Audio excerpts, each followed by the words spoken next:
Prohrál jsem sázku s manželkou. Cena dukátové buchtičky s vanilkovým krémem. A jo, byl jsem si na 99% jistý, že vyhraju. No, dobrá žena má vždycky pravdu, ale hezky od začátku. Zajistit suroviny, vnitřně se motivovat, drobko sběrač na pozici a jde se na moje první selfmade buchtičky v životě. Pokus o rozjetí kvásku byl úspěšný a přišla tedy řada na těsto.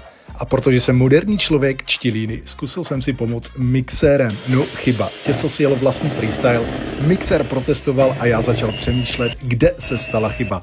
Takže jsem nasadil starou dobrou vařečku. A světe div se, ono to nakonec fungovalo. Trochu dřiny, trochu potu, ale začalo to konečně vypadat jako těsto a ne experiment. Pak kynutí a mohlo se jít na tvarování. No pojďme si říct, kterého chlapa by tohle to nenapadlo.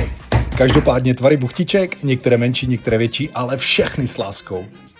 Promazání rozpuštěným máslem a poslat celou sadu rovnou do vyhřáté trouby. A jdeme do finále. Vanilkový krém. Hlavní cíl neudělat z toho míchaná vajíčka. A víte co? Podle mě se to docela povedlo.